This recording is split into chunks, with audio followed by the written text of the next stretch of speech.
Bonsoir à tous. Bonsoir. Bienvenue dans ce nouveau webinaire, organisé par le ministère France.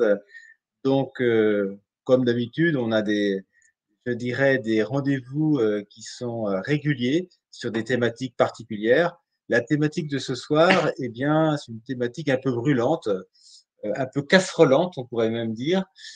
C'est la réforme des retraites, en tout cas les enjeux de la retraite et ses perspectives. Donc pour vous présenter cela, j'ai à mes côtés Sophie Desseigneaux, conseiller en gestion de patrimoine et spécialiste de la retraite, et moi-même, Jacques Desplanes, donc responsable du service patrimoine. Donc, Bonsoir Jacques. plusieurs thématiques vont être abordées au cours de ce webinaire. Euh, Dans un premier temps, c'est évaluer les enjeux effectivement de préparer sa retraite je dirais, en se posant les bonnes questions et bien avant, bien en deçà de l'âge auquel vous pouvez partir. Le deuxième point que nous aborderons, c'est la nécessité de faire un bilan retraite. Vraiment, la nécessité de ce bilan, justement pour bien baliser les choses, faire une reconstitution de carrière, parfois c'est nécessaire, et je pense que Sophie vous l'expliquera et vous l'illustrera tout à l'heure. Ensuite, les questions à se poser préalablement. Et puis, nous ferons un zoom un peu spécifique sur la réforme qui a été adoptée. On n'a pas encore tous les décrets d'application, mais les grands enjeux de cette réforme et quels vont être les impacts pour vous-même dans le départ à la retraite. Bien, Sophie, c'est parti. Allons-y. Alors, dites-moi, les enjeux. Alors, donc tout d'abord, donc effectivement, les enjeux de ce webinaire d'aujourd'hui. Pourquoi effectivement faire un bilan retraite, avoir cette démarche? Alors, parce que, comme vous l'avez dit, le sujet est très largement d'actualité avec la réforme des retraites, parce qu'il préoccupe finalement tout le monde, qu'on soit salarié ou bien entrepreneur, et parce qu'on n'a souvent pas le temps finalement de creuser le sujet. Parce qu'il y a, et c'est peut-être le point qu'on aurait dû mettre en avant et qui est le plus important, c'est qu'il y a des erreurs, et je dirais même parfois de nombreuses erreurs à corriger dans les documents que vous pouvez recevoir ou télécharger. Et puis parce qu'il y a de véritables stratégies à mettre en place. Il me semble d'ailleurs que la Cour des comptes a même pointé un petit Tout peu à fait. les nombreuses erreurs, puisque vous en parlez tout à l'heure, je dirais dans tout ce qui concerne la reconstitution de la carrière. La reconstitution de la carrière, déjà là, à ce niveau-là, il y a des erreurs. Et puis après, forcément, ça va impacter lorsque l'on va liquider en fait sa pension. Il y a également des erreurs au niveau de la liquidation. Et je crois savoir que une fois que l'on a un peu validé C'est très compliqué. la retraite que Mm. vous a un petit peu calculé les caisses ou la caisse ou les caisses, eh bien, il est très compliqué de revenir en arrière. Tout à fait. On le verra tout à l'heure. On a un Parfait. délai assez court pour pouvoir rectifier. Il y a quand même un délai, mais il faut être Oui, réactif. très réactif. Et Oui. donc, pour pouvoir être Mm. réactif, eh bien, il faut s'être mis en perspective et donc d'avoir un petit peu calculé soi-même Voilà, non. les enjeux et évaluer ce que pourrait être votre pension, ce qui vous permet ensuite, lorsqu'elle est liquidée, de comparer et de détecter plus facilement et donc d'être réactif dans ce délai Mm. qui est relativement. Alors, quels sont les objectifs d'un bilan retraite? Eh bien, c'est de vérifier donc votre relevé de carrière. Ensuite, de régulariser si l'on détecte qu'il y a des erreurs. Enfin, de calculer en fonction de différents scénarios. Et puis, pourquoi pas, d'optimiser. Donc, c'est un bilan qui va se faire en deux étapes, en deux temps. Tout d'abord, donc, la reconstitution, c'est-à-dire qu'on va venir collecter les différentes donc, informations des caisses de retraite. On va ensuite analyser les relevés de trimestres et de points, voir s'il y a des anomalies, donc détecter, identifier les erreurs et les anomalies, et ensuite, en fonction de ça, reconstituer la carrière. Donc ça, c'est le plus gros travail, c'est le plus fastidieux également, puisque donc il nous amène effectivement à détecter ces erreurs et puis aussi après à rapporter la preuve, que par exemple, en 1980, vous avez bien travaillé tout au long de l'année. Je présume qu'en fonction, de la carrière, je dirais, les questions sont un peu plus épineux. Tout Si à on a été fait. indépendant, puis on a S'il y en été a été, oui, c'est enseignant, et puis si salarié, on puis dépend on de est différents régimes, voilà. les erreurs peuvent être plus nombreuses. Dans un deuxième temps, donc on va établir donc le bilan, c'est-à-dire que l'on va, effectuer différentes simulations donc de votre future retraite en fonction de différents scénarios. Donc les scénarios, c'est les âges possibles de départ à la retraite, en fonction aussi de ce que vous souhaitez. Et ensuite, donc on vous remettra un bilan lors donc d'un entretien. C'est un rapport qui est personnalisé en fonction de vos objectifs personnels et professionnels. Très bien, donc le CERF France effectivement, propose et accompagne, ses clients, les associés de ces sociétés clientes. Mmh. Je crois qu'il y a 3 personnes qui font ce travail-là, vous-même, Tout à fait. Valérie Oui, Chiron et Stéphane Stéphane. Gache. D'accord, Nous sommes belle équipe, effectivement 3 donc à faire ces bilans retraite. très bien. Donc la première étape, c'est la reconstitution. Donc c'est ce que je disais tout à l'heure, c'est l'étape la plus importante. On a un document unique qui recense depuis quelques années maintenant l'ensemble des droits acquis par les assurés, donc c'est-à-dire les trimestres et les points, auprès de tous les régimes de retraite obligatoire. C'est bien, ça simplifie un petit peu les choses. Ça simplifie, mais c'est pas toujours si évident que ça. D'accord. Donc le relevé de carrière, c'est vraiment le point de départ de toute mission, retraite. Alors soit vous avez déjà effectivement reçu ce document, vous l'avez peut-être déjà reçu par, Non, moi papier. je suis beaucoup trop jeune pour Non. l'avoir reçu, mais Alors on le reçoit dès 35 ans. j'ai 35 ans, bon, j'ai encore le temps. Donc 35 ans, 45 ans. Alors, moi, le constat que je fais, enfin, ce que je peux voir, c'est qu'aujourd'hui, j'ai le sentiment qu'on ne reçoit plus, son relevé de carrière puisqu'il faut maintenant aller le télécharger. Donc on a, 2 sites pour aller télécharger son relevé de carrière, donc l'assurance retraite, pardon, .fr et puis également donc inforetraite.fr. Pour tout ce qui concerne les points, la retraite complémentaire, donc là, j'ai cité Agirc Arrco, mais ça peut être également l'IRCANTEC si on a eu, par exemple, des fonctions d'élus ou Enseignant. d'enseignants. Et lorsque vous citez ces 2 sites, l'assurance retraite ou Info Retraite, ce sont des sites officiels, on peut, entre Exactement. guillemets, «avoir confiance». Ah complètement, ouais. D'accord, On se connecte via France Connect. très bien. Donc le relevé de carrière ou ce que l'on appelle le RIS, le relevé individuel de situation, donc retrace effectivement l'ensemble des droits, qui sont connus par tous les régimes de retraite obligatoires et depuis donc c'est assez récent, depuis 2022, on a pu voir que le contenu et la présentation de ce relevé ont évolué. Alors l'objectif, de cette nouvelle présentation, c'était de visualiser l'ensemble de la carrière d'un seul coup d'œil. Normalement, l'idée, c'était de simplifier, mais comme souvent, quand on simplifie, il y a malheureusement des erreurs et ce relevé individuel comporte des erreurs et également une perte d'information. Pour simplifier, on perd aussi de l'information. Exactement, oui. Et c'est ce que vous disiez tout à l'heure, et dans un rapport qui a été publié donc en 2020, la Cour des comptes a pointé une forte augmentation donc des erreurs dans la liquidation des prestations de retraite. Donc là, on parle bien de la liquidation et 60 des erreurs sont causées par des données qui ont été absentes, sur ce relevé individuel de situation.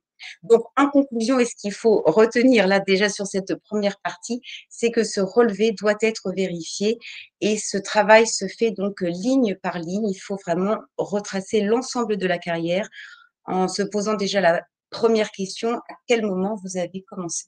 Parce que parfois le relevé, moi je l'ai vu, le relevé commençait à partir de 1972 et il s'est avéré que la personne avait commencé à travailler en 1960.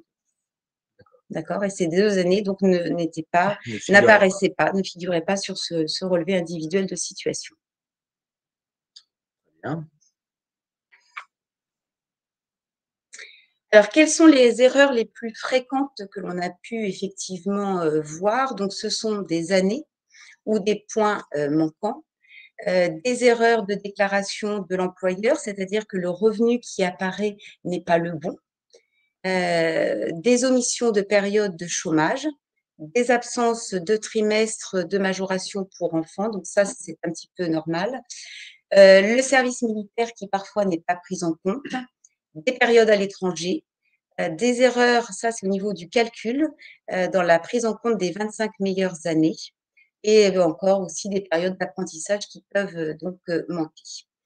Donc s'il est possible de corriger son relevé de carrière, c'est-à-dire que si on le détecte en amont et que l'on a gardé ses bulletins de salaire ou ses périodes de chômage, il est tout à fait possible donc, en contactant bien sûr les différentes caisses, de modifier son relevé de carrière et donc, ça va avoir bien sûr un impact ensuite sur la liquidation. Et quand on dit modifier son relevé de carrière, c'est auprès de l'organisme qui a commis l'erreur si on détecte, par exemple, que c'est Exactement, la MSA ou que c'est l'IRCOMTEC ou c'est tout à fait, d'accord. en fonction de son régime. Alors, quelles sont les carrières à risque?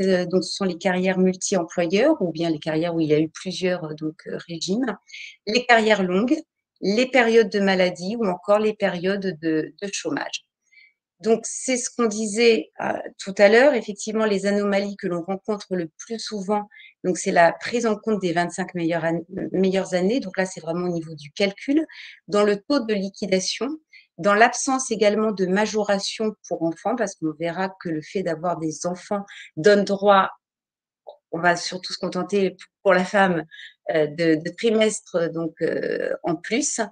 Et puis, alors c'est ce que je vous disais, donc si votre pension contient des erreurs, c'est-à-dire qu'une fois que vous avez liquidé et si vous vous apercevez qu'il y a des erreurs, un recours est possible, mais il faut agir donc dans les 2 mois. Donc on a un Ah, 2 recours mois, amiable possible, mais bien sûr, on a un délai que de 2 mois. d'accord, Donc c'est c'est très, très, très très court. court. C'est très court et ensuite, donc même si on agit dans ce délai des 2 mois, avant qu'il y ait une rectification, il se passe quelques mois, voire une année. Donc D'où d'où l'importance de rectifier en amont et de faire tous les calculs nécessaires. Alors bien sûr, en fonction de la réglementation au moment du calcul. très bien.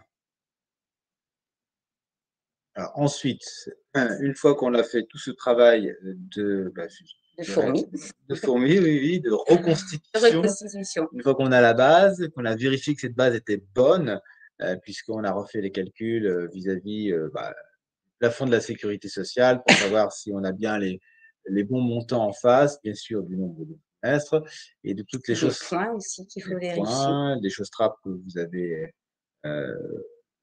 énumérées tout à l'heure. Donc on a ça y est, on a, fait le point. Pour autant, il faut agir maintenant. Maintenant, il Donc faut c'est le agir. deuxième temps. Donc le deuxième temps, bah, c'est effectivement de la rédaction de ce bilan. Donc on a vérifié, on a régularisé donc les erreurs. C'est une étape qui est fastidieuse, mais pas vraiment source de valeur ajoutée d'un point de vue, financier. Et ensuite, à partir de là, on va pouvoir établir des simulations qui vont intégrer ces régularisations. Donc en fonction des dates de départ donc, choisies, et puis également en fonction différentes hypothèses pardon, de revenus et de carrière. D'accord. On va se projeter également donc jusqu'au moment du départ à la retraite. Ensuite, on peut bâtir, une véritable stratégie avec le client, c'est-à-dire que parfois, il peut être opportun de racheter des trimestres. Il peut être également envisagé une retraite, pardon, progressive. On peut imaginer également un cumul emploi-retraite parce que finalement la personne est pas prête à partir tout de suite à la retraite. Donc ça, c'est des dispositifs qui sont, possibles. Et puis parce qu'on a 50 ans et qu'on fait ce bilan retraite, on s'est imaginé effectivement un montant pour vivre. On s'aperçoit que le montant de la pension ne sera pas suffisant, donc voir comment on peut finalement compléter, ce revenu, cette pension. Donc pourquoi pas avec un plan d'épargne, retraite, mais encore une fois, c'est pas forcément la solution. Donc c'est au cas par cas, en fonction des besoins de chacun et de la capacité également de chacun à Là, on épargner. est plus sur une approche, d'ouverture, et de gestion patrimoniale Oui, en se disant: «Bon voilà, j'ai, cotisé, j'ai le droit à un certain nombre, de points et une retraite qui se projette. Si je veux maintenir un un niveau de niveau de vie, vie, voilà. eh Mmh. bien, j'ai des, correctifs à apporter». Alors lorsque c'est possible, bien Quand évidemment, c'est possible, lorsqu'on oui. a les moyens de le faire, soit à l'intérieur des plans d'épargne retraite qui sont Mmh. des plans individualisé et libre où on peut, en bénéficiant d'une certaine réduction d'impôt, mettre de l'argent et puis plus généralement, est-ce que j'investis dans l'immobilier? Est-ce que C'est toujours j'investis et la cetera? question, là, est-ce que c'est dans des contrats d'assurance vie, Voilà. effectivement? Est-ce que c'est dans l'immobilier? Différentes questions qui se posent, mais après là, c'est on part sur le patrimonial et sur les stratégies, on va dire patrimoniales, mais qui finalement sont très liées, donc au bilan retraite. Et merci pour ce deuxième temps. Alors, les questions à vous poser. Alors les questions à se poser. Alors bien sûr, on va pas se poser les mêmes questions selon son âge, selon son état de santé. On va pas se poser les mêmes questions à 45 ans, 50 ans, 60 ans.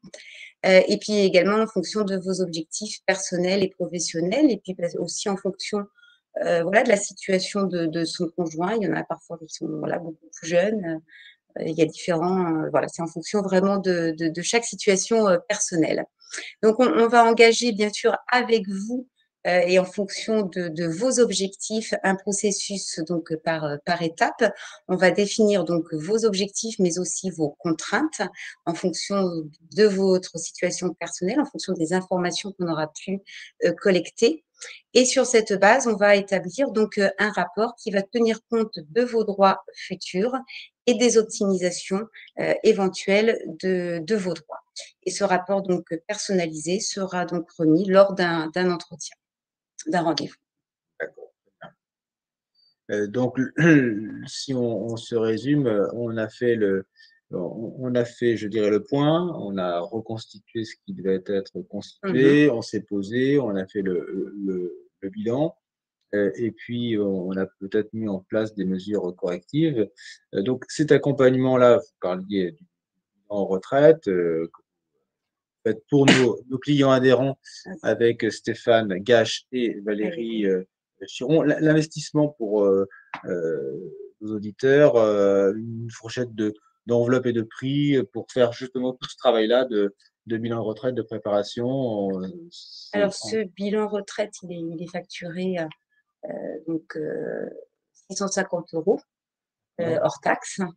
Heu ça dépend peut-être des carrières aussi, Après ça dépend, voilà, ça c'est le minimum, mais après ça dépend si, voilà, on veut étudier également différentes possibilités d'optimisation. Ça c'est on va dire là, c'est le rapport qui permet, qui va détecter en fait toutes les anomalies, toutes d'accord. les erreurs et qui ensuite, une fois que l'on aura rectifié, on va faire donc un calcul, on va faire une simulation de pension de retraite avec, des hypothèses différentes en fonction de ce que veut le client, de ce que souhaite le client, c'est-à-dire de l'âge, de son départ, donc qui peut être, bah, l'âge donc légal aujourd'hui qui est encore de 62 ans, mais il peut avoir envie de continuer à 64 ans, peut-être qu'il n'a pas le choix de toute façon, il faut qu'il continue ou peut-être qu'il a envie de continuer également jusqu'à 67 ans qui voilà, il y a différentes hypothèses. Donc sur, ces aspects-là, effectivement, on peut vous accompagner et au vu des statistiques un peu malheureuses pointées, par, la Cour des comptes, hein, où il y aurait, 60 des pensions retraite, qui seraient finalement erronées, fausses. Je pense que l'investissement, d'un bilan retraite, je dirais permet, de récupérer un certain nombre de choses et peut-être très, très vite amorti, vu ces statistiques un peu malheureuses. Mmh. On pourrait s'attendre à ce que nos caisses de retraite nous calculent des choses justes, mais c'est pas forcément toujours, Ouais, le cas alors et voir ça a été, dénoncé. il faut se méfier parce qu'on pourrait se dire finalement pourquoi faire un bilan retraite? Pourquoi faire appel à une personne, extérieure? Puisqu'on a, l'assurance retraite ou Info Retraite qui sont des sites qui sont quand même, très bien faits, où vous avez la possibilité de faire des simulations. Mais ce sont des simulations qui sont faites à partir du relevé de carrière. Donc cette simulation ne va pas détecter, en fait, les C'est ça. anomalies et les erreurs. Donc c'est pour ça qu'il faut quand même se méfier. Alors notre Rester 4e, vigilant en tous les cas sur ces simulations.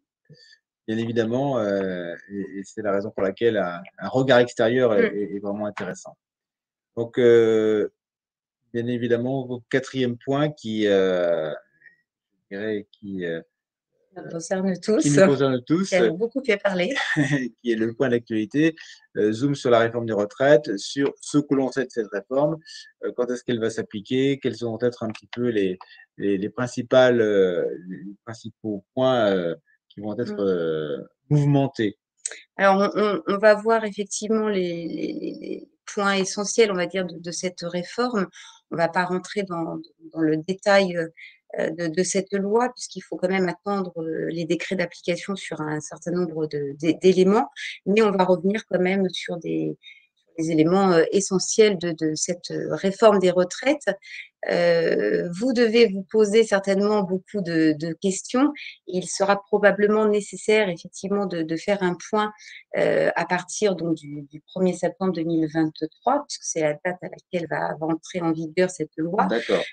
Ensuite, on aura, enfin avant, on espère avoir les décrets d'application. Oui, parce que, Mmh, avec je veux dire, le trop d'informations tue l'information et c'est vrai qu'avec, là, il faut effectivement, voilà, faire attention à tout ce qu'on peut lire. mmh, le 1er septembre, ce sera la date d'application. Pour autant, il manque Quelques éléments. quelques éléments, sur, le cumul emploi-retraite, sur l'apprentissage, sur un Sur la certain nombre de retraite choses. progressive également. D'accord.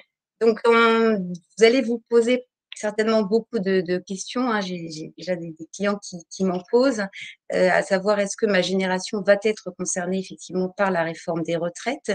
À quel âge pourrais-je partir au plus tôt?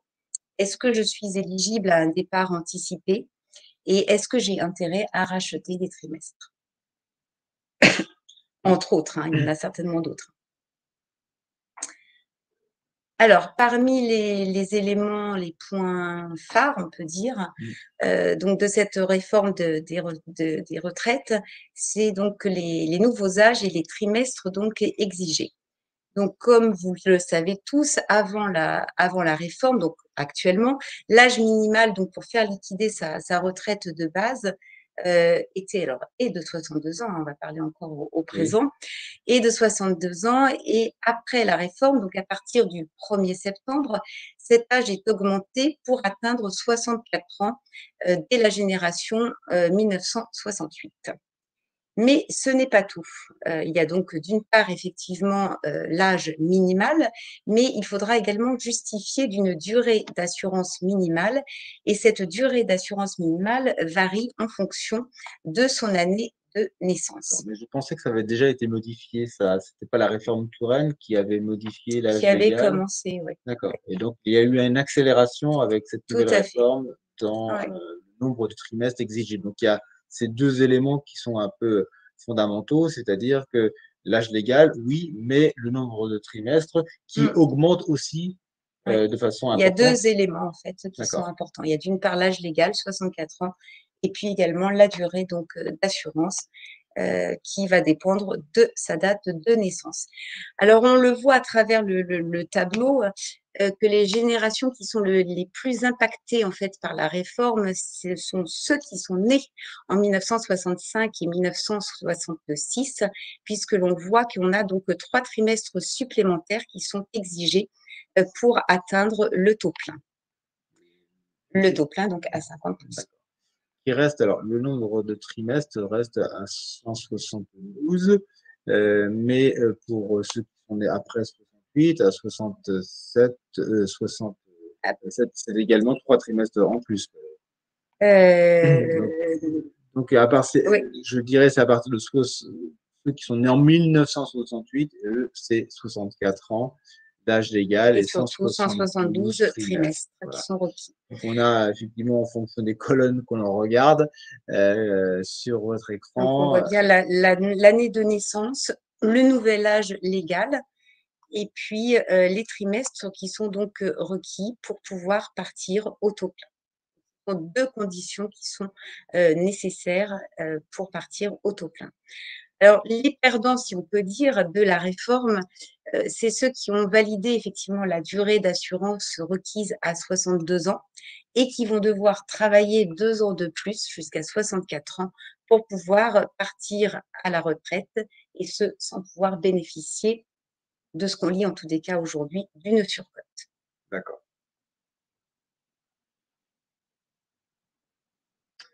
Après cette question d'âge et de durée de cotisation, les questions liées aux carrières longues. C'est un petit peu d'ailleurs lié, puisque finalement, celui qui, à 62 ans, a déjà tous ses trimestres, fait partie de ce qu'on peut appeler une carrière longue. Non, tout dépend s'il a commencé à travailler avant 20 ans. D'accord. Alors, Donc, expliquez-nous tout pas ça. forcément. Alors, la loi donc offre de nouvelles possibilités de départ, hein. Il y a toujours cette notion de carrière longue. Donc, ça veut dire qu'il sera toujours possible de partir en retraite avant 64 ans. Alors, les changements qu'il y a eu, donc c'est ceux qui ont commencé donc avant 16 ans pourront partir dès 58 ans. Alors pour ça, bien sûr, il faut remplir des conditions, hein. On a un nouveau palier, c'est-à-dire pour ceux qui ont commencé avant 18 ans, ils pourront partir donc ils pourront partir dès 60 ans. D'accord. Ensuite, on a ceux qui ont commencé avant 20 ans, ils pourront partir à partir de 62 ans, toujours sous condition, hein. Et on a la création avec cette loi d'un nouveau palier pour ceux qui ont commencé avant 21 ans, qui pourront partir à partir de 63 ans. Donc, il faut bien sûr vérifier si les conditions donc, sont requises pour pouvoir partir. Alors, le conseil que je donne aujourd'hui, et qui est vraiment très important, si on détecte aujourd'hui, donc avant l'entrée en vigueur de cette loi, un départ anticipé, et là j'en ai, enfin voilà, à travers des différents euh, clients, enfin des différents bilans retraite pardon, que j'ai pu faire, j'ai pu détecter donc des carrières longues et donc un départ anticipé. Si ce départ anticipé est possible, il faut en faire la demande, demander une attestation de carrière longue avant l'entrée en vigueur de la loi, même si la personne ne souhaite pas partir tout de suite, mais au moins pour valider en fait cette carrière longue. Donc ça, c'est vraiment très important. De toute façon, ça, je le dis lors d'un rendez-vous, dès qu'on détecte une carrière longue, c'est d'aller demander cette attestation pour carrière longue. D'accord. Et cette attestation est délivrée par la caisse de retraite Tout est, auprès de laquelle on on cotise. dépend, on dépend. Cotise, Et d'accord. ça, c'est très bien indiqué. Bon, de toute façon, je le dis, mais c'est très bien indiqué sur le RIS, D'accord. la caisse à Très, laquelle très bien. on dépend. Donc, plusieurs paliers, 16 ans, 18 ans, 20 ans, 21 ans. Hein, c'est un petit peu les points qu'il faut retenir. Et donc, la question de savoir si j'ai commencé à travailler avant ces âges-là, Mm. avec un certain nombre de trimestres à valider préalablement. Préalablement. Alors, Et toujours une durée d'assurance qui sera requise. d'accord. Et en fonction je dirais, des âges, la durée de cotisation préalable varie ou pas? Oui, en D'accord, fonction des âges. De la date de naissance. d'accord, d'accord. On est toujours dans le même, en fait, principe.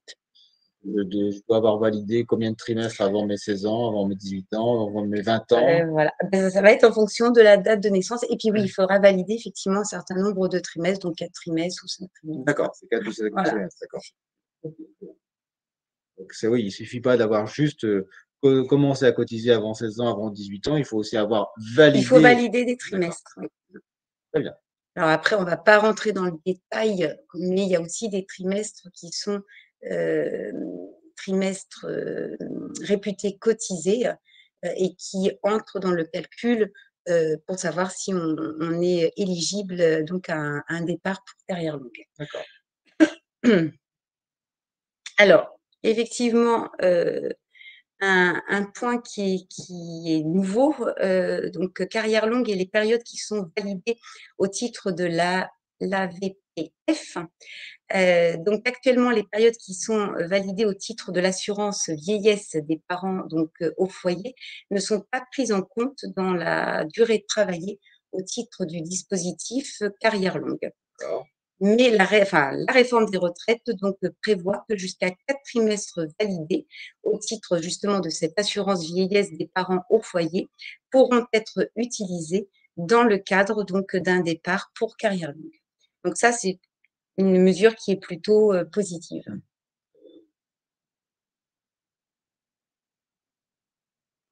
Alors, 4e point, le cumul emploi-retraite. Cumuler un emploi et sa retraite. Ça, c'était déjà un petit peu le cas. C'était déjà le cas. Alors, qu'est-ce qui change? Alors qu'est-ce qui change? Des choses qui importantes. Donc effectivement, il est toujours possible, d'exercer une activité professionnelle une fois que l'on a liquidé, sa retraite. Alors le cumul peut être total, à condition ou libéralisé comme on dit, c'est-à-dire pas plafonné, déplafonné, à condition que tous les régimes, pardon, soient liquidés. Donc quand on dit tous les régimes, c'est les régimes de base et complémentaires et que l'assuré, bien sûr remplisse les conditions du taux plein. Donc aujourd'hui, lorsqu'une personne exerce un cumul emploi-retraite, le cumul est à fonds perdu, c'est-à-dire qu'il cotise, mais il cotise à fonds À perdu, perte, à d'accord. perte, d'accord? Donc le cumul emploi-retraite déplafonné ou libéralisé avec la loi va donner lieu à des droits supplémentaires à la retraite. Donc ces droits vont donner lieu à une seconde pension qui D'accord. viendra s'ajouter à la première. Donc ça, c'est un point qui est quand même, très important Qui est intéressant. et qui est Avant, très intéressant. cotiser à Avant, on perte cotisait à perte. et là, on va tenir compte, donc on aura déjà touché sa retraite et on aura un complément, le jour où on Où arrêtera on définitivement. liquidera de nouveau, ouais. D'accord, Mmh. très Et on bien. pourra pas après de reprendre par contre refaire encore un cumul Non, emploi-retraite. Non, ça, ce one sera pas possible one ça. shot. Ouais, one shot. D'accord. Alors bien sûr, ce dispositif, et ça c'est important, hein, il est réservé uniquement à ceux qui, répondent aux conditions, d'un cumul emploi-retraite libéralisé. Ce qu'il faut savoir également, c'est qu'il faudra respecter un délai d'attente de 6 mois chez le même employeur après la date d'entrée en jouissance de la pension. D'accord, je Donc ne il y a un délai d'attente de 6 mois avant de pouvoir reprendre un emploi d'accord, on et fait le tour du cumuler. monde, on en profite, Exactement, on on en se profite repose, et puis après on 6 mois de reprend. pause Alors c'est et ça, on reprend. si c'est, chez le même employeur. Chez le même voilà. Mais Ouais, par chez le contre, même si employeur. on Mmh, change de crèmerie, mmh. on peut reprendre le lendemain. Normalement, oui. En D'accord, tous les cas, de ce que j'ai compris. très bien. Voilà le 4e, les 4e modifications sur, cette question de cumul, emploi, retraite. Ensuite, il y a un autre point, Voilà, concernant, j'ai voulu le souligner parce qu'on a des clients qui peuvent être, concernés ou en tous les cas qui l'ont été, par leurs parents. C'est donc la modification du montant récupérable sur la succession d'un bénéficiaire de l'ASPA. Alors c'est l'ex minimum vieillesse qui est une allocation, qui est versée indépendamment en fait du nombre de trimestres et qui va dépendre des ressources. C'est-à-dire que les assurés qui disposent de ressources inférieures à certains plafonds peuvent en faire la demande à partir de 65 ans. Alors ex minimum vieillesse est, récupérable sur la succession, dès lors que l'actif de l'assuré qui est décédé, qui en bénéficiait, dépasse 39 000 €. d'accord, Donc le montant de la limite de récupération sur succession sera porté à 100 000 €. d'accord. Donc, au maximum, je dirais, l'assurance, on peut revenir, prendre sur la succession jusqu'à 100 000 Bah, €. si on a effectivement une succession qui est supérieure, enfin un actif, successoral qui est supérieur D'accord. à 100 000 €. Très bien, Alors que merci. jusqu'à présent, c'était 39 000. Là, on a C'est peu. augmenté Oui, sensiblement c'est peu, hein. effectivement ces montants-là, bon, Mmh. ce qui est un peu pénalisant, mais on va dire que les personnes qui n'ont pas du tout de retraite, c'est la solidarité aussi qui fait Oui. que on leur attribue malgré tout cette Mmh. pension Mais qui était et, récupérable sur la et succession. qui est Donc, récupérable sur la succession avec un seuil qui était à 39 000 mmh. qui passe à 100 000. C'est aussi un petit peu logique puisqu'il n'y a pas eu de cotisation Ça en n'avait face. pas été revalorisé depuis très longtemps. D'accord. Donc, c'est la raison pour laquelle ce plafond a été augmenté. Alors, les cas pratiques, effectivement, une fois qu'on a présenté la théorie, et merci pour cette synthèse, Sophie, c'est bien de le mettre en perspective avec un cas pratique ou deux, afin de mieux se projeter sur les conséquences de cette réforme des retraites. Mmh. C'est vrai qu'il est plus facile de comprendre à travers des cas pratiques. On va en voir 3. Donc, le premier cas pratique, donc c'est Laurent qui est né donc le 5 mai 1966. À 62 ans, il totalisera donc 167 trimestres. Donc, avant la réforme, donc c'est-à-dire aujourd'hui, l'âge de départ légal, on l'a dit, donc c'est 62 ans. Comme ce monsieur est né en 1966, le nombre de trimestres requis est de 169.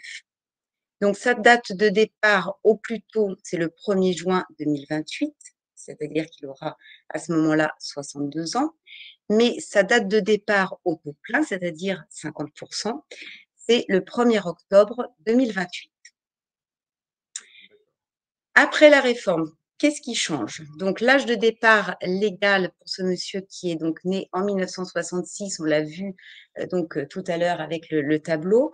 L'âge de départ légal sera de 63 ans et 6 mois. Il lui faudra non plus 169 trimestres, mais 172. Donc il pourra partir au plus tôt le 1er décembre 2030 et il aura un départ au taux plein le 1er décembre 2030. Donc on voit tout de suite les impacts entre avant la réforme et après la réforme. Donc tout d'abord la durée d'assurance, c'est-à-dire le nombre de trimestres requis. Donc on aura besoin de 3 trimestres en plus. Quasiment une année, hein. Quasiment une année, ouais, tout à fait. L'âge de départ possible qui était aujourd'hui de 62 ans et après la réforme qui sera de 63 ans et 6 mois, donc 1 an, C'est 6 mois de plus 1 an et plus. 6 mois. Très bien. L'âge de départ au taux plein, même chose, plus 1 an et 2 mois et une perte du droit à surcote. Et quand on parle de cet âge, à partir de laquelle on a le taux plein, on parlait de 67 ans comme étant l'âge à partir de laquelle, de On toute a façon, automatiquement. on avait automatiquement Ouais. la retraite au taux plein sans décote. Est-ce que cet âge a été modifié par Non, la et réforme? c'est vrai qu'on n'en a pas parlé, cet âge n'a pas été modifié. On D'accord. pourra toujours partir effectivement à 67 ans Donc à au taux plein, de façon automatique. OK, donc Là, il n'y au a pas plus eu de tard modification, oui, au plus tard pour bénéficier du taux du taux plein, plein. on est resté sur cet âge-là de Oui, il 67 n'a ans. pas été D'accord. modifié, il n'y a pas eu plus 2 ans en Bah, plus oui, ou oui, parce que ouais. ça aurait pu être Ça aurait pu, 69 ans. ouais, ouais, c'est vrai. On On le met dans la case des bonnes nouvelles. Bon, exactement. allez, c'est parti. Alors, la suite, vous nous avez fait La un suite. calcul de rachat, très bien. Alors, qu'est-ce que le rachat de trimestres? C'est quoi le rachat? C'est la possibilité de racheter des trimestres de cotisation pour augmenter, sa durée d'assurance et puis améliorer, sa retraite. Alors ça peut être des années incomplètes, ça peut être des années, d'études supérieures. Donc avec la réforme et le report de l'âge légal, et l'augmentation de la durée d'assurance, certains rachats vont devenir partiellement, voire totalement inutiles. Alors ça, c'est vraiment, un point qui est très important, vous allez très vite comprendre avec ce cas pratique. Donc là, c'est toujours Laurent. Cette fois-ci, il est né donc le 26 septembre 1968 et à 62 ans, il totalisera 170 trimestres dont 6 qui ont été rachetés en 2012. D'accord. D'accord? Donc, avant la réforme, donc l'âge de départ donc, légal est de 62 ans. Les trimestres requis, parce qu'il est né en 68, pardon, donc 170 trimestres. La date de départ au plus tôt, donc le 1er octobre 2030, et la date de départ au taux plein, 1er octobre 2030. Avant la réforme. Ça, Alors, c'était avant la réforme. après la réforme. Après la réforme, donc il pourra partir à 64 ans. Il lui faudra 172 trimestres. Donc la date de départ au plus tôt le 1er octobre 2032 et la date de départ au taux plein le 1er octobre 2032. D'accord. Alors, avant de voir l'impact par rapport au rachat de trimestres, on va voir l'impact déjà avant, après réforme, comme on a fait tout à l'heure. Donc, on voit que la durée d'assurance, donc plus de trimestres, on passe de 170 à 172. L'âge de départ possible, plus 2 ans. L'âge de départ taux plein, plus 2 ans. Et le rachat de trimestres devient inutile. Alors, pourquoi? Avant la réforme, donc, il lui fallait 170 trimestres pour partir au taux plein. On a vu qu'il en avait 164 qui étaient acquis, plus 6 qui avaient été rachetés en 2012. D'accord? Après la réforme, il lui faut 172 trimestres au taux plein. Il en a acquis 164 et il va continuer à travailler, donc il va continuer à cotiser et il aura 8 trimestres cotisés entre 62 ans et 64 ans. Donc, on voit bien que ce rachat de trimestre devient totalement inutile. D'accord. Alors, la bonne nouvelle, mais il faut faire vite, c'est qu'il y a la possibilité de demander en fait un remboursement de ce rachat de trimestre.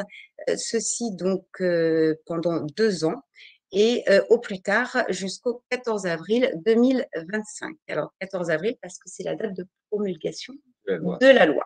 Donc, possibilité de racheter ces trimestres si jamais on détecte que c'est inutile jusqu'au 14 avril 2025. Alors, il va falloir demander le remboursement. Oui. Avec un impact quand même, c'est que s'il y a un rachat de trimestre, ça va venir impacter votre avis d'imposition. Oui. Voilà. Et un rattrapage fiscal. Un rattrapage fiscal. Alors, les départs anticipés pour carrière longue. Alors, avant de refaire un cas pratique, c'était donc de faire un zoom en fait très rapide sur les départs anticipés ou les départs anticipés pour carrière longue. On voit qu'il n'y a pas tellement de changements pour les travailleurs inaptes. Avant la réforme, c'était 62 ans, ça ne bouge pas, ça reste 62 ans. Pour les travailleurs handicapés, alors, quand on parle de travailleurs inaptes, alors c'est une inaptitude qui est constatée. Donc, par le médecin du travail. Oui, oui. Et c'est un dossier quand même qui est à monter. Donc, les travailleurs handicapés, ça ne change pas, c'est toujours 55 ans.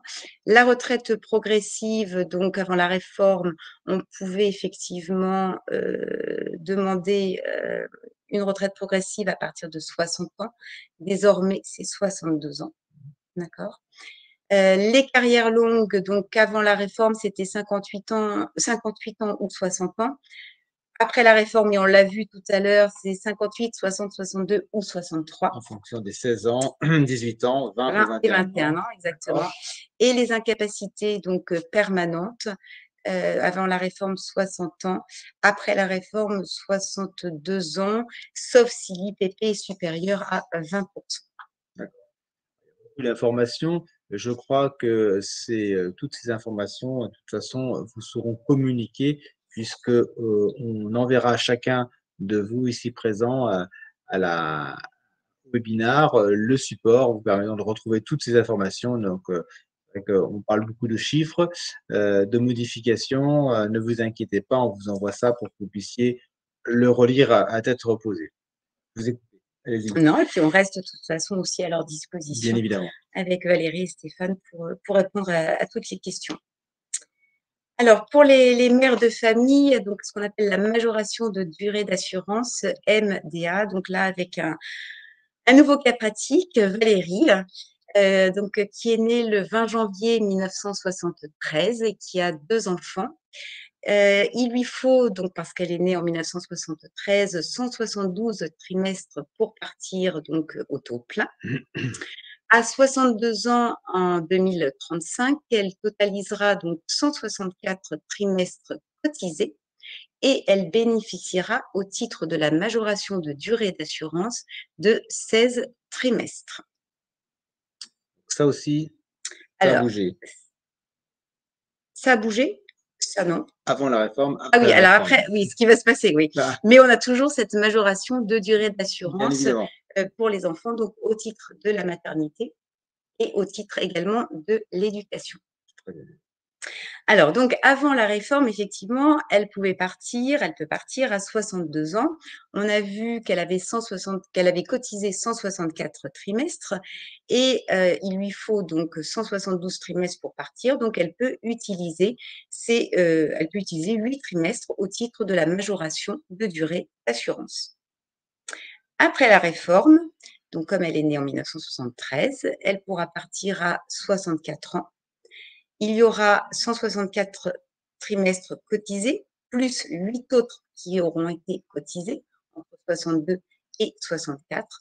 Donc, on voit que ces 16 trimestres acquis au titre de la majoration de durée d'assurance deviennent inutiles. Là, ça ne lui permet pas de partir au taux plein à l'âge. Il faudra qu'elle parte de toute façon à 64 ans. Et entre 62 et 64 ans, elle va de nouveau cotiser. Et Alors, les enfants qui permettaient de corriger un peu l'injustice, ouais. en tout cas la justice, le décalage qu'il peut y avoir entre les mères et puis les pères, on va dire, vite un peu gommé avec cette C'est réforme. vrai qu'il y a quand même un certain nombre de femmes qui pouvaient partir à 62 ans parce que avec cette majoration de durée d'assurance, elles avaient le nombre de trimestres en fait requis. Alors la bonne nouvelle, parce que ça fait quand même beaucoup de bruit, De remous, oui. de remous, c'est que la réforme va corriger ce dommage par la création d'une surcote de 1,25% par trimestre cotisé, mais au-delà de 63 ans, donc entre 63 et 64. Et pourquoi pas 62 ans, Eh quoi. ben ouais, voilà. Pourquoi pas 62 ans? Donc Valérie, elle pourra bénéficier, si elle continue donc jusqu'à ses 64 ans, d'une surcote de 5%. Encore que le côté budgétaire l'a emporté sur la logique, puisque ça aurait pu être à 62 ans. 62 ans. Très bien. Bon, merci pour ce focus sur les majorations. Alors, on continue. Alors, donc, on continue, c'était juste un focus en fait sur les conditions pour pouvoir bénéficier effectivement de cette majoration. Alors, cette mesure n'exonère pas, on a bien compris, de travailler jusqu'à 64 ans. Elle permet simplement donc une majoration de la retraite avec les 1,25% par trimestre supplémentaire travaillé entre 63 et 64 ans. Alors, je vais vous laisser lire sur le qui, parce que je n'arrive pas à le lire. Alors, je me rapproche. Effectivement, C'est le jaune qui me. bénéficiaire d'un trimestre de majoration. Alors, qui va pouvoir effectivement bénéficier de cette surcote? Oui. Donc, c'est ceux dont la durée de cotisation d'assurance requise. Alors, effectivement, j'ai aussi du mal à lire. Je pense qu'on va changer la couleur et vous pourrez le mieux le lire sur la version que l'on va vous transmettre. Donc, quoi? C'est la surcote, comme on l'a dit, et donc quand à partir donc de 63 ans au plus tôt. Donc cette surcote est en fait donc pour les qui, c'est pour ceux qui bénéficient déjà en fait d'un trimestre de majoration qui a été acquis au titre de la durée d'assurance D'accord. MDA. Très bien. Désolé pour cet Oui, c'est aspect technique, on n'arrive pas à relire sur à notre la vue. support.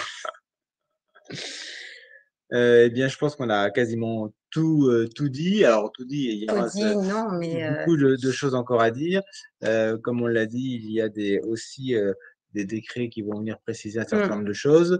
Beaucoup de choses vont Heu, se bousculer, effectivement dans les prochains mois.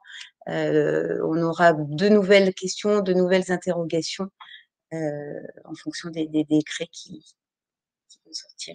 alors, vous, j'aurais pu le préciser dès le début, mais vous avez un chat, sur lequel vous pouvez poser des questions, et qui est à votre disposition, qui permet, si on a la réponse, de pouvoir y répondre. Alors hop, je le Alors dans les contacts aussi, on vous le transmettra et il faut pas hésiter aussi, on a parlé effectivement de Valérie Chiron et de Stéphane Gache, donc on mettra également leurs coordonnées, concernant donc toutes ces questions, retraite, bilan retraite et toutes les questions que vous pouvez vous poser donc, suite à la réforme. d'accord. Eh bien, écoutez, alors première question de Bruno Ah, j'ai qui nous, pose la question de savoir, peut-on demander une retraite progressive en tant qu'exploitant? Exploitant, agricole, je présume. alors Voilà, ça, faudra que je revienne, sur ce point. Tout ce qui pour les exploitants agricoles, j'ai un doute. d'accord, Je me permettrai de revenir, à ce moment-là vers vous et je referai le point avec Valérie. d'accord, très bien. On refait le point à l'interne, on regarde si effectivement ce qui est possible et valable pour les salariés l'est aussi pour les exploitants, Ouais, parce avec la que possibilité exploitant, j'ai un doute. je ne pense pas, Je sais que sincèrement, mais pour des indépendants, c'est possible, qui relèvent du régime, des indépendants enfin commerçants. Exploitants, faut que je vérifie. d'accord. Et nous avons vos coordonnées, vos mails, donc Bruno, nous répondrons à cette question précisément. En tout cas, en l'état actuel de la publication des décrets. Et puis, bien évidemment, nous communiquerons la réponse à tout le monde, puisque vous l'avez posé, mais peut-être que ça intéresse d'autres personnes. Une autre question de Didier qui, Mal entendu le prix. alors le prix, on parlait de 650 € hors taxe. 650 € hors taxe pour un bilan qui comporte les deux C'est étapes dont on parlait tout à l'heure, qui est un peu le prix de base en fonction de la complexité, ou si vous avez un relevé de carrière linéaire, parce que par exemple vous avez été uniquement cotisant à la mutualité sociale agricole en tant qu'exploitant, Et ben, encore, il peut y avoir, parfois des erreurs. oui, oui, ah, mais Mmh, les mmh. erreurs, même pour une carrière aussi entre guillemets «linéaire» que celle-ci, il peut y en avoir. Par contre, ce sera forcément ce prix-là, par rapport au bilan de retraite, puisque, parfois on a des, choses qui sont assez et relativement complexes. Mais là, on est sur un bilan entre guillemets «de base», dont on vous a communiqué, les tarifs. Alors, Lucette est en train de nous écrire et nous dit, «J'ai pris des congés parentaux. Est-ce qu'ils comptent, dans le relevé de carrière, les congés parentaux? Alors les congés parentaux, vont compter, comme des trimestres effectivement assimilés Pour la pour durée, la durée. hein, Mmh. dans la C'est limite de pas 8 c'est, trimestres, je sais plus si c'est 4 ou 8? 4 ou 8. Non, je crois que c'est 4. 4 trimestres, oui, 4 trimestres. J'aurais me pareil, je reviendrai vers, vous pour vous dire. D'accord, Il y a des changements par rapport à ça justement. très bien. Donc, n'hésitez pas à poser, Mais en tous des cas, oui, on en tient compte, comme trimestre en tous des cas assimilé. d'accord. C'est pour, de façon très claire, pour avoir le nombre de trimestres, total, ça la compte. Par Mmh. contre, bon, on les a pas forcément cotisés, on n'a pas Non, forcément versé de cotisation, mais pour le mais coup, pour la durée d'assurance, voilà, ça peut être important. pour la durée Mmh. d'assurance, c'est plutôt important. On vous confirme effectivement si c'est bien 8 trimestres. Thierry est en train de nous écrire. J'attends qu'il termine sa question.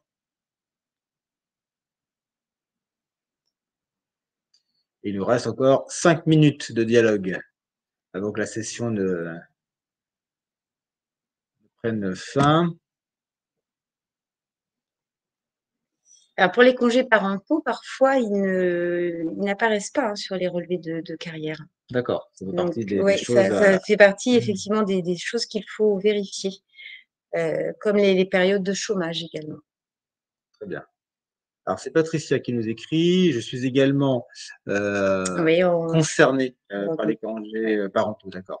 Eh bien, à ce oui, je vous moment-là, recontacterai. Mmh. on vous recontactera, directement. On peut aussi, si vous le souhaitez, oui, n'hésitez pas à nous envoyer Un mail, un mail mmh, en disant: «Je souhaite être recontacté». Vous avez l'adresse email de Sophie. Si c'est pas Sophie, ça sera Valérie exactement, ouais. Ou et ou Stéphane. Stéphane Mmh. Gache, Valérie Chiron ou Stéphane Gache. Donc en fonction un petit peu, parce que la retraite, c'est un domaine assez vaste, vous l'avez un peu compris. Donc même à l'intérieur de nos spécialistes, on a des spécialistes. Donc des gens qui sont Ouais, plus à l'aise, par exemple sur les questions concernant les exploitants exploitant agricoles, agricole, ouais. c'est Valérie Chiron, Et Stéphane et aussi. Stéphane aussi Ouais. qui connaît très, très bien. Donc nous vous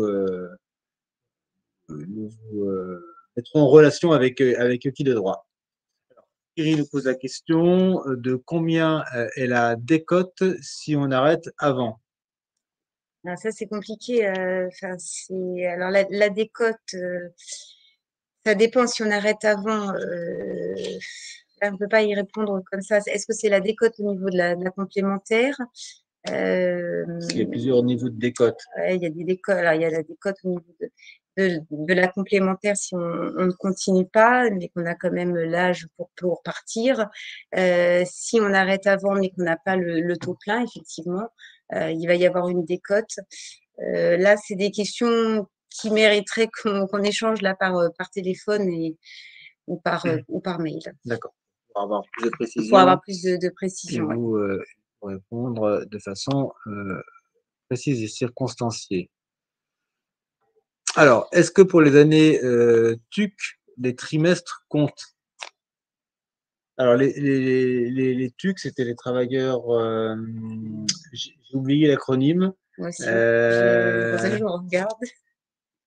Eric, redites-nous.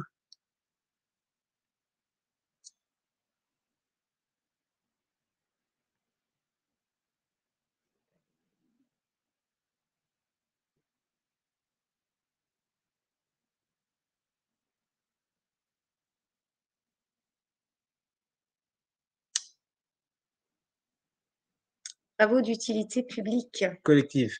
Ah oui, les collectif. fameux, Ah oui, pour moi non. collectif. Non, pour moi non plus. Non, Mais non, non, ça a pas bougé.